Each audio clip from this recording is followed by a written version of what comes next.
بسم اللہ الرحمن الرحیم۔ ہم صحیح مسلم کی ایک روایت کا مطالعہ کر رہے ہیں جس کا رقم ہے 2901۔ اس میں قیامت کی تمام نشانیاں رسول اللہ صلی اللہ علیہ وسلم نے کسی موقع پر، جیسا کہ روایت بیان کرتی ہے، ایک ہی جگہ بیان کرتی ہیں۔ یہ 10 نشانیاں ہیں۔ ان 10 نشانیوں میں بعض کی ہم وضاحت کر چکے، بعض کسی وضاحت کا تقاضا نہیں کرتی۔ مسیح علیہ السلام کے نزول کی نشانی کا ذکر جس طرح روایت میں ہوا ہے اور پھر اس میں کچھ اختلافات ہوئے ہیں، ان سب پر گفتگو ہو چکی ہے۔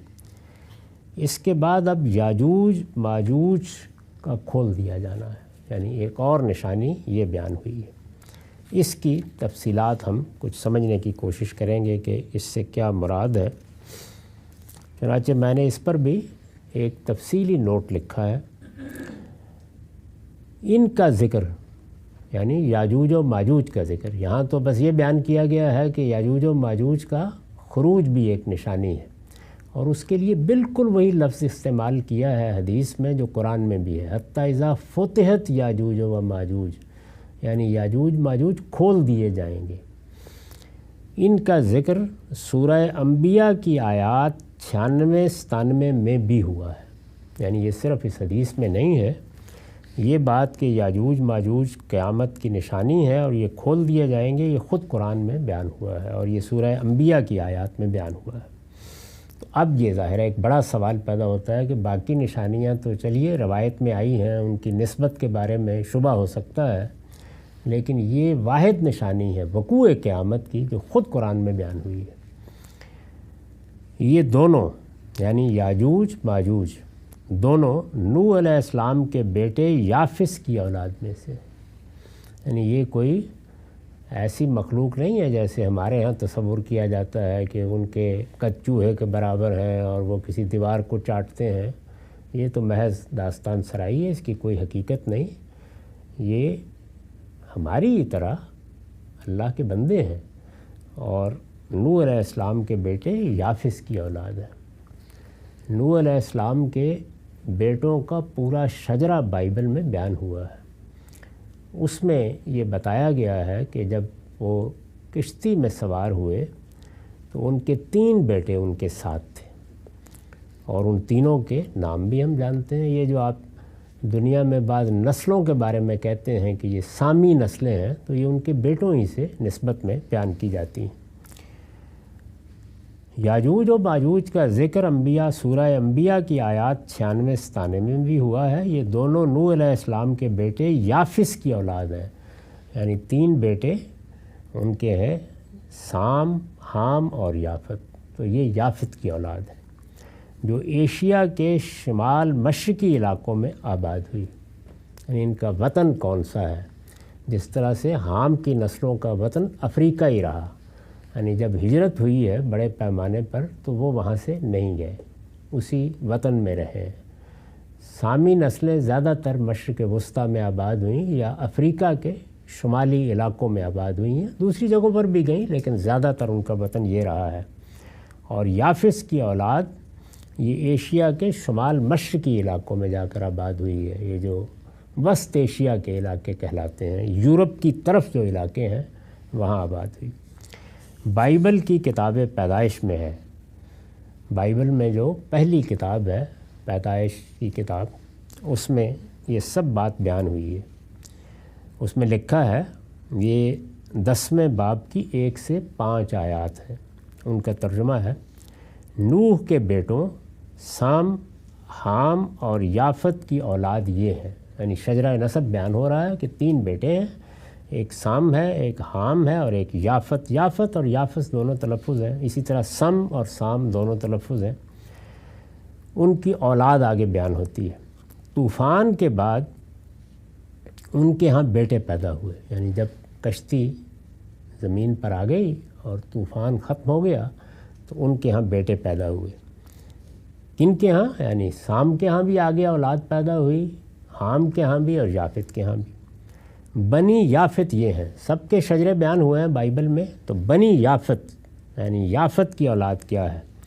وہ یہ ہیں، جمر اور ماجوج اور مادہ اور یاوان اور توبل اور مسک اور تیراس، یہ ابھی بھی بعض علاقوں کے نام انہی کے نام پر ہیں۔ طبالسک، ماسکو، یہ نوح کے پوتوں کے ناموں پر ہیں۔ یابان جس کو آپ جاپان کہتے ہیں، اب یہ وہی لوگ ہیں سب کے سب۔ جمر اور جوج اور مادہ اور یاوان اور توبل اور مسک اور تیراس۔ اب ان میں سے جمر کے بیٹے پھر بیان کیے ہیں، اور جمر کے بیٹے اشکناز اور ریفت اور توجرما، اور یاوان کے بیٹے الیسا اور ترسیس، کتی اور دودانی۔ عربی بائبل میں اس کو کتیم اور دودانیم لکھا جاتا ہے، تو یہ ان کے نام ہیں۔ قوموں کے جزیرے انہی کی نسل میں بٹ کر ہر ایک کی زبان اور قبیلے کے مطابق مختلف ملک اور گروہ ہو گئے، یعنی یہ قدیم نام سب جو ہیں یہ انہی کے ناموں سے پڑے ہوئے ہیں، تو آہستہ آہستہ ان میں پھر تبدیلیاں آ جاتی ہیں۔ یہ بائبل کا بیان ہے۔ یہی بیان مسلمان مورخین کا ہے، یعنی ہمارے جتنے مورخین ہیں وہ سب یہی بات بیان کرتے ہیں۔ تاریخ کی کتابیں شروع ہی یہاں سے ہوتی ہیں، وہ خواہ ابن کثیر کی البدایہ والنہایہ ہو یا ابن خلدون کی تاریخ ہو یا ابن اسیر کی ہو، سب یہیں سے شروع ہوتی ہیں۔ یہی بیان مسلمان مورخین کا بھی ہے۔ ملاحظہ ہو الکامل فی التاریخ ابن الاسیر، پہلی جلد کے 68 صفحے پر یہ ساری بات اسی طرح بیان ہوئی ہے۔ البدایہ والنہایہ میں پہلی جلد کے 175 صفحے پر یہی بات بیان ہوئی ہے۔ ابن خلدون نے تصریح کی ہے کہ علماء انساب یافس کی باقی اولاد کے بارے میں تو اختلافات بھی بیان کرتے ہیں، یعنی اولاد کے ناموں کے بارے میں جو انساب کے ماہرین ہیں، قدیم سے نسب نامے بیان کر رہے ہیں، وہ کچھ اختلافات بھی بیان کرتے ہیں، مگر اس پر متفق ہیں کہ یہ دونوں یعنی یاجوج و ماجوج اسی کی ذریت، اسی کی اولاد میں سے۔ خود تاریخ ابن خلدون میں ابن خلدون کی تصریح کے الفاظ ہیں، دوسری جلد میں 10ویں صفحے پر، وَأَمَّا یافس فَمِن بَلَدِهِ تُرْک وَالسِّین وَالسَّقَالِیَہ وَیاجوج وَماجوج بِاتِّفَاقٍ مِّنَ النَّسَّابِین، یعنی اس علم کے تمام ماہرین جن کو نسابین کہا جاتا ہے، نساب جو نسب نامے بیان کرتے ہیں، وہ اس بات پر متفق ہیں کہ یافس کی اولاد ہی میں سے ترک ہیں، چینی ہیں، سکالبہ ہیں، یاجوج و ماجوج ہیں، بے اتفاق من النسب، یہ وہی اولاد ہے ساری۔ بائبل کے صحیفہ حزقیل کے باب 38-39 میں، یعنی یہ ایک پیغمبر کا صحیفہ ہے، بائبل ہی کے مجموعے میں ہے۔ بائبل کے صحیفہ حزقیل کے باب 38-39 میں ان کا تعارف، یاجوج و ماجوج کا تعارف روس، ماسکو اور طبالسک کے فرما روا کی حیثیت سے کرایا گیا ہے، یعنی اس وقت اس زمانے میں ان کی فرما روائی تھی اس علاقے پر۔ بعد میں یہی ہیں، یعنی انہی کی نسلیں ہیں، بعد میں یہی ہیں جو تاتاری، ہن، منگول اور ستھین کے ناموں سے بھی مشہور ہوئے۔ بعد کی نسلوں میں پھر الگ الگ نام پڑھنا شروع ہوئے۔ چنانچہ اسرائیلی مورخ یوسیفوس ان سے مراد ستھین قوم لیتا ہے، یعنی وہ اصل میں جب ستھین کہتا ہے تو انہی کے بعد کی نسلوں کا نام مستعار لیتا ہے۔ اور جیروم کا بیان ہے کہ ماجوج کاکیشیا کے شمال میں بحر خزر کے قریب آباد تھے، وہ ان کا علاقہ یہ بتاتا ہے۔ یہ مختلف بڑے مورخین ہیں جنہوں نے دنیا کی تاریخ لکھی ہے۔ پھر یہ بھی معلوم ہے کہ انہی کے بعض قبائل یورپ پہنچے اور اس کے بعد ان لوگوں میں شامل ہوئے جنہوں نے امریکہ اور آسٹریلیا کو آباد کیا۔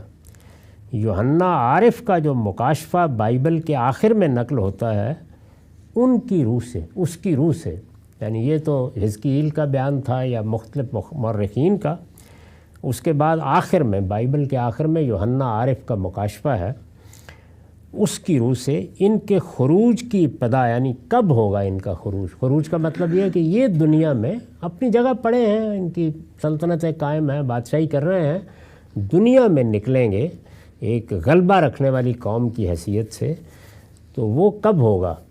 تو اس سے یہ معلوم ہوتا ہے کہ ان کے خروج کی ابتدا نبی صلی اللہ علیہ وسلم کی بعثت کے 1000 سال بعد کسی وقت ہوگی۔ اس میں بالکل تعین کے ساتھ رسول اللہ کا ذکر کیا گیا ہے اور پھر بتایا گیا ہے کہ 1000 سال اس کے بعد یہ خروج شروع نہیں ہوگا، 1000 سال کے بعد ہوگا، جس کے آخر میں یہ زمین کو چاروں طرف سے گھیرے ہوئے ہوں گے۔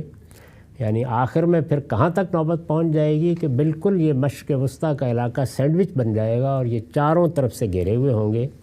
ان کا فساد جب انتہا کو پہنچے گا تو ایک آگ آسمان سے اترے گی اور قیامت کا زلزلہ برپا ہو جائے گا۔ یہ یوحنا عارف کا بیان ہے۔ یہ بیان آگے کس طریقے سے نقل ہوا ہے، پھر اس بیان کے بعد کیا پہلو ہیں جن کی طرف توجہ کرنی چاہیے، اس پر اگلی نشست میں بات کریں گے۔ بسم اللہ الرحمن الرحیم۔ ہم صحیح مسلم کی ایک روایت کا مطالعہ کر رہے ہیں جس کا رقم 2901 ہے۔ اس میں قیامت کی علامات بیان ہوئی ہیں۔ ان علامات قیامت میں بہت سی علامتوں کو ہم سمجھنے کی صحیح کر چکے ہیں اور میں نے اس میں اپنا نقطہ نظر وضاحت کے ساتھ بیان کر دیا ہے۔ پچھلی نشست میں ہم یہ دیکھ رہے تھے کہ یاجوج و ماجوج کے کھول دیے جانے سے کیا مراد ہے اور یاجوج و ماجوج کون ہیں۔ اس میں بات یہاں تک پہنچ گئی تھی کہ یاجوج و ماجوج کے بارے میں تو مورخین بھی یہی بتاتے ہیں، بائبل میں بھی یہی بیان کیا گیا ہے کہ یہ وسط ایشیا کی اقوام ہے اور یہ یافس کے بیٹے ہیں، یعنی یافس کی اولاد ہیں، اور یافس سیدنا نوح علیہ السلام کے تیسرے فرزند کا نام ہے، سام، حام اور یافس۔ یہی 3 ہیں جن کی نسل پھر دنیا میں پھیلی ہے۔ حام کے بارے میں نے عرض کر دیا کہ وہ زیادہ تر افریقہ ہی میں رہے جہاں سے انسانی زندگی کی ابتدا ہوئی ہے، اور سامی نسلیں اصلاً مشرق وسطیٰ میں آباد ہوئیں اور انہوں نے دور قدیم کی بڑی بڑی سلطنتیں بھی قائم کیں۔ باقی دنیا میں بھی ہجرت ہوتی رہی۔ یہ لوگ یعنی یافس کی اولاد زیادہ تر وسط ایشیا میں آباد ہوئی۔ مورخین ان کا علاقہ بھی بیان کرتے ہیں، ان کی مختلف قوموں کا بھی ذکر کرتے ہیں۔ آگے ان کی اولاد جس طرح مختلف علاقوں میں پھیلی اور اب بھی ان کے آثار ان ملکوں کے ناموں کی صورت میں موجود ہیں، یہ سب بیان کرتے ہیں۔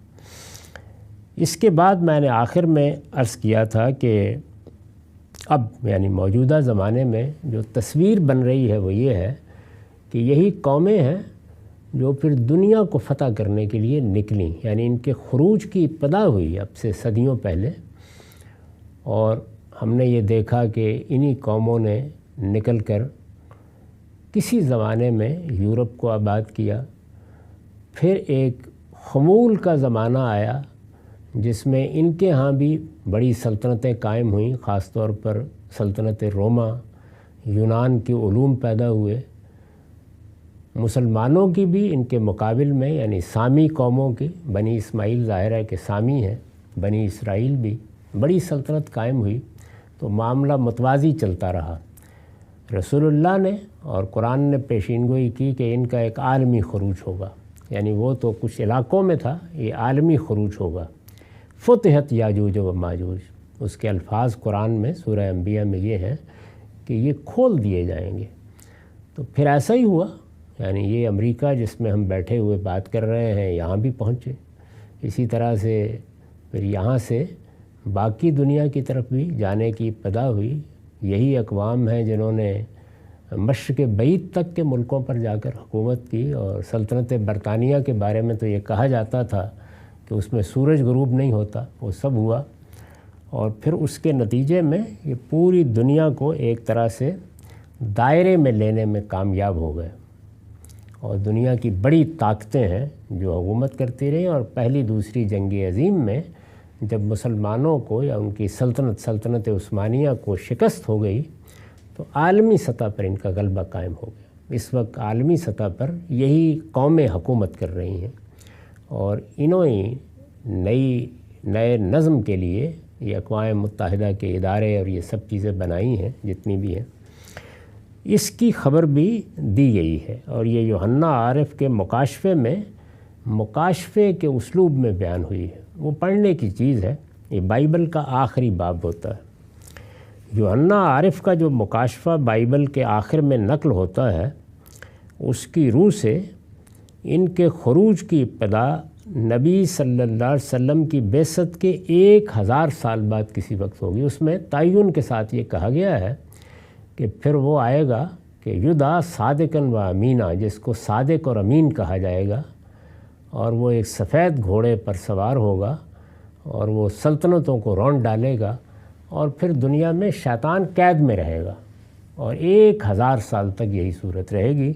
پھر 1000 سال کے بعد اس دنیا میں ایک نئے دور کی ابتدا ہوگی۔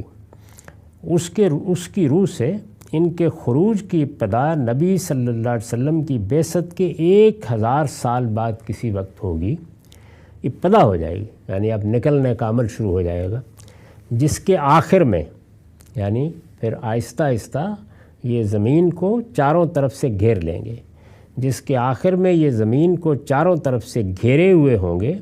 ان کا فساد جب انتہا کو پہنچے گا تو ایک آگ آسمان سے اترے گی اور قیامت کا زلزلہ برپا ہو جائے گا۔ یعنی اچھے کام کریں گے، دنیا میں سلطنتیں قائم کریں گے، نظم قائم کریں گے، دنیا کے علوم کو ترقی دیں گے، لیکن پھر ایک وقت آئے گا کہ جب فساد برپا ہو جائے گا۔ تو وہ فساد جب برپا ہوگا تو اس کی ایک لحاظ سے آپ کہہ سکتے ہیں کہ آڑی میں سے قیامت نمودار ہو جائے گی۔ تو اس لیے اس کو قرآن نے علامت کے طور پر بیان کیا ہے۔ مکاشفے کے 20ویں باب کی 7 اور 9 آیات میں یہ بات اس طرح بیان ہوئی ہے، اور جب 1000 برس پورے ہو چکیں گے تو شیطان قید سے چھوڑ دیا جائے گا۔ یعنی جو عصر الایمان یا ایج آف فیتھ ہے، اس میں بھی شیطان اپنا کام کرتا رہا، لیکن قید خانے سے بیٹھ کر ہی خطوط لکھتا تھا۔ اس وقت صورتحال یہ تھی، چھوڑ دیا جائے گا۔ اور ان قوموں کو جو زمین کی چاروں طرف ہوں گی، یعنی جوج و ماجوج، گمراہ کر کے لڑائی کے لیے جمع کرنے کو نکلے گا۔ ان کا شمار اس وقت، یہ قومیں کتنی بڑی تعداد میں ہوں گی، ان کا شمار سمندر کی ریت کے برابر ہوگا، اور وہ تمام زمین پر پھیل جائیں گی۔ یعنی پوری دنیا میں جب وہ آخری فساد برپا ہوگا تو ان کا غلبہ قائم ہو جائے گا۔ غلبہ ایک تو وہ ہے جس کی تصویر ہم پچھلی صدیوں میں دیکھ چکے ہیں، جو اس وقت بھی ایک دوسرے انداز سے قائم ہے، لیکن معلوم ہوتا ہے کہ ایک فساد کی صورت میں یہ چیز پیدا ہو جائے گی، اور مقدسوں کی لشکرگاہ اور عزیز شہر کو چاروں طرف سے گھیر لیں گی۔ مقدسوں کی لشکرگاہ، یہ مدینے کو پرانے صحیفوں میں کہا جاتا ہے، اس لیے کہ وہ صحابہ کرام کے اس لشکر کی ایک لحاظ سے چھاؤنی بنا ہے، جس سے انہوں نے پھر دنیا کو فتح کیا ہے۔ اور عزیز شہر وہ ہے جس کو شہر امین مکہ کہتے ہیں، اس کو قرآن مجید نے بھی بلد امین کہا ہے، یہ اسی کا ترجمہ ہے۔ اور مقدسوں کی لشکرگاہ اور عزیز شہر کو چاروں طرف سے گھیر لیں گی، یعنی نوبت یہاں تک پہنچ جائے گی کہ یہ دونوں شہر ہی رہ جائیں گے جن پر پھر آخری حملہ ہوگا۔ فرمایا اس وقت آسمان پر سے آگ نازل ہو کر انہیں کھا جائے گی، یعنی بس پھر خاتمے کا اعلان ہو جائے گا، سور پھونک دیا جائے گا۔ تو یہ مکاشفے کے الفاظ ہیں بائبل میں، اس کو آپ پڑھ سکتے ہیں۔ یہ پیشین گوئی بھی حرف بحرف پوری ہوئی ہے، اور گزشتہ کئی صدیوں سے یاجوج و ماجوج کا خروج شروع ہو چکا ہے۔ ظاہر جب یہ سب کچھ کہا گیا اس وقت تو کسی وہم و گمان میں بھی نہیں تھا یہ، لیکن یہ ہو گیا۔ اس وقت عالمی سطح پر انہی کی حکومت قائم ہے۔ یہ ذہن میں رکھیں کہ خود عثمانی بھی یہی تھے، یعنی ان کا بھی خروج، اصلاً مسلمانوں کی وہ حکومت جو بنی اسماعیل کے تحت قائم ہوئی، وہ عباسیوں کے ساتھ ختم ہو گئی۔ اس وقت عالمی سطح پر انہی کی حکومت قائم ہے، اور ان کا یہ خروج مختلف مراحل سے گزرتے ہوئے اب اپنے عروج کی طرف بڑھ رہا ہے، یعنی وہ عمل جاری ہے اور معلوم نہیں کب تک جاری رہے گا۔ اس میں نے توجہ دلائی ہے کہ میں کوئی اس معاملے میں متفرد نہیں ہوں، کوئی نئی بات نہیں کر رہا۔ اس کی تفصیلات کے لیے آپ علامہ انور شاہ کشمیری کی فیض الباری دیکھ سکتے ہیں، اسی طرح ابوالکلام آزاد کا ترجمان القرآن دیکھ سکتے ہیں، سید ابر اللہ مودودی کی تفہیم القرآن دیکھ سکتے ہیں۔ سب اہل علم اس کو اسی طرح بیان کر رہے ہیں۔ اس کے بعد ایک آخری نشانی بیان ہوئی ہے، اور وہ یہ کہ آخر میں یمن میں ابین کے شہر عدن کے گڑھے سے ایک آگ نکلے گی جو لوگوں کو ہانک کر ان کے محشر کی طرف لے جائے گی۔ اس پر میں نے لکھا ہے کہ یہ وقوع قیامت کی پہلی اور تمام نشانیوں میں آخری نشانی ہے، جس کے بعد وہ ہوا چلے گی جو لوگوں کو اٹھا کر سمندر میں پھینک دے گی۔ اس ہوا کو آخری نشانی غالباً اس لیے نہیں کہا گیا کہ نشانی سے زیادہ ان لوگوں کے لیے گویا خود قیامت کی ابتدا ہے جو اس کے نتیجے میں سمندر کی نظر ہو جائیں گے، خاتمہ ہو جائے گا۔ اور اس کے بارے میں جو آخری الفاظ روایت میں آئے تھے وہ یہ تھے، یہ آگ جہاں لوگ رات گزاریں گے ان کے ساتھ وہیں رات گزارے گی، اور جہاں وہ قیلولہ کریں گے ان کے ساتھ وہیں قیلولہ کرے گی۔ مطلب یہ ہے کہ ان کا پیچھا نہیں چھوڑے گی یہاں تک کہ انہیں ہانک کر محشر میں لے جائے گی۔ تو آخر میں یہ ہوگا۔ یہ 10 نشانیاں ہیں، یہی بیان ہوئی ہیں، انہی کی باقی روایتوں میں تفصیلات ہیں، ان سے زائد کوئی چیز نہیں ہے۔ یہ 10 نشانیاں رسالت مآب صلی اللہ علیہ وسلم کی نسبت سے بیان کی گئی ہیں۔ اگر یہ نسبت درست ہے اور اس میں کسی قسم کا اختلاط نہیں ہوا تو یہ اسی طرح پوری ہو جائیں گی جس طرح قرب قیامت کی وہ دونوں نشانیاں پوری ہو گئی ہیں جو اس وقت ہم اپنی آنکھوں سے دیکھ رہے ہیں۔